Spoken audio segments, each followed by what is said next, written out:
안녕하십니까, 문틀란TV입니다. 민주당이 내년 대선의 치명적인 약점을 드러냈습니다. 제1야당인 국민의힘보다 상대적으로 대선 운동에 일찍 나섰고 대선까지 9개월밖에 남지 않은 만큼 지금쯤이면 나름 당내 대선 경쟁이 탄력을 받을 만도 한데, 지금 민주당이 보이고 있는 모습은 정반대의 상황입니다. 한솥밥을 먹고 있는 관계라고 보기 어려운 그들 사이의 막말과 비난전이 점입가경으로 치닫고 있습니다.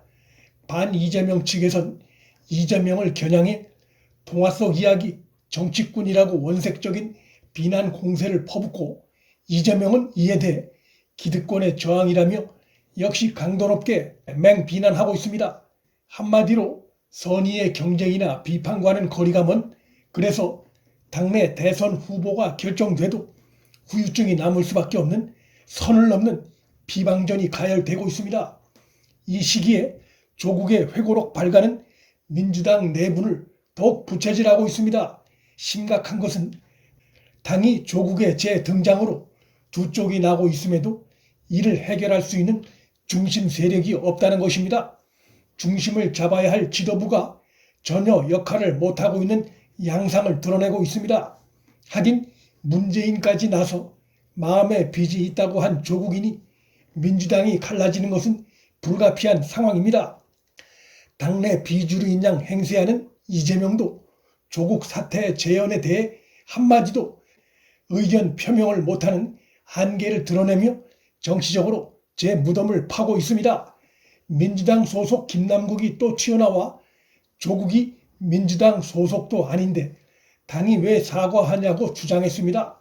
엊그제까지 조국 수호대 자처했던 자가 이재명계로 말을 바꿔타더니 배신의 행보를 보이고 있습니다. 그의 주장은 황당한 궤변에 불과합니다. 정부 부처 장관들 중엔 민주당원이 아닌 자들도 수두룩합니다. 그들이 잘못해 국민의 피해를 줘도 민주당 소속이 아니니 책임없고 사과할 필요 없다는 황당하고 무책임한 논리입니다. 더욱이 조국은 민주당 정권의 핵심적 지위에서 주요 정책을 강행했다는 것을 세상이 다 압니다. 김남국의 발언은 손바닥으로 해를 가리는 얕은 수작에 불과합니다. 한동훈 검사장이 1일 조국 주장의 위선과 거짓을 날카롭게 꼬집었습니다. 조국이 펴낸 회고록이 수백 쪽에 달하는데 이렇게 할 말이 많은 사람이 왜 법정에서는 수백 번씩 증언을 거부하면서 아무 말 안 하는지 모르겠다며 그의 위선에 대해 직격탄을 날렸습니다.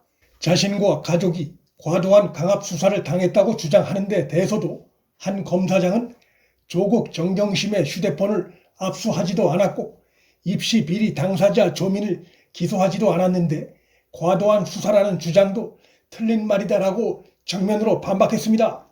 민주당의 진짜 심각한 문제는 조국의 회고록이 신문 방송에 연일 보도되면서 그들의 과거를 소환하고 있고, 이런 상황은 윤석열 전 총장 대선 운동을 오히려 열심히 해주고 있음에도 누구도 그 불을 끄지 못하고 있다는 것입니다. 한마디로 조국병이 민주당 정권에선 약이 없는 상태라는 걸 잘 보여주고 있습니다.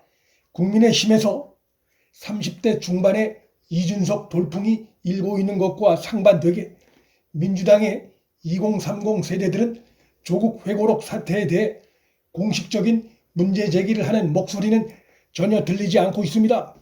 정치권 일각에선 친노 패족에 이어 친문 패족이란 용어가 회자되기 시작했습니다. 문재인 정권이 중요한 대선을 앞두고 브레이크가 없는 진흙탕 진영 싸움이 벌어진 것입니다. 부동산 정책 문제 하나를 놓고도 당 지도부 내에서 친문과 비문 간 의견이 서로 다르고 당과 정부 간의 의견이 서로 다릅니다. 한마디로 콩가루 집안 양상이 갈수록 심화되고 있습니다. 임기 말이 돼가는데도 문재인이 권력의 힘을 빼앗기지 않으려 하기 때문에 이런 현상이 생기는 것입니다. 문재인이 퇴임 후가 두려워 제코가 석자인 이유가 이런 현상을 낳고 있는 한 원인입니다. 그러다 보니 문재인도 죽을 죄를 열심히 내고 있는 모양새입니다. 범법 혐의 두성인 피의자 김호수를 검찰총장에 앉히고 검찰 안팎으로부터 비난을 받고 있는 피고인 이송희는 승진시키고 중앙지검장엔 세상이 다 아는 친정권 성향의 심재철이나 박범계의 후배 이정수를 앉힐 것이란 얘기가 여러 언론을 통해 전해지고 있습니다. 돌려막기도 이 정도면 이 정권이 얼마나 검찰 조직 내에서 신뢰를 크게 잃었는지 판단이 가능합니다. 문재인은 이런 인사를 갖고 자신과 정권의 위험을 막을 수 있다고 생각한다면 큰 착각일 수밖에 없습니다. 검찰 수사를 막으려다가 더 심각한 민심 위반에 직면할 수밖에 없습니다. 권력의 부당한 외압이 거의 실시간으로 국민에게 알려지는 세상입니다. 김호수나 심재철 등으로 권력의 추한 모습을 감출 수 있다고 또 유야무야할 수 있다고 생각한다면 어리석은 착각이고 망상입니다.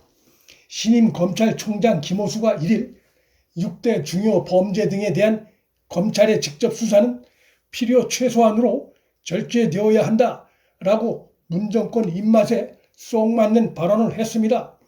또한 인권을 먼저 생각해야 한다며 강제 수사는 최소화하라고 발언했습니다. 압수수색을 최소화하란 얘기입니다. 중대범죄에서 압수수색은 수사의 시작이고 기본입니다. 중대범죄 수사도 절제하고 압수수색도 절제하란 얘기는 권력비리 수사를 절제하란 얘기와 통합니다. 취임 첫날부터 정권의 눈치 보는 발언을 했으니 향후 검찰 수사가 어디로 굴러갈지 짐작이 됩니다. 하지만 친정권 검찰 수뇌부의 이러한 무리수는 결국 정권의 역효과로 돌아갈 수밖에 없습니다. 국민들도 이젠 다 아는 것을 문재인만 아직 깨닫지 못하고 있는 양상입니다.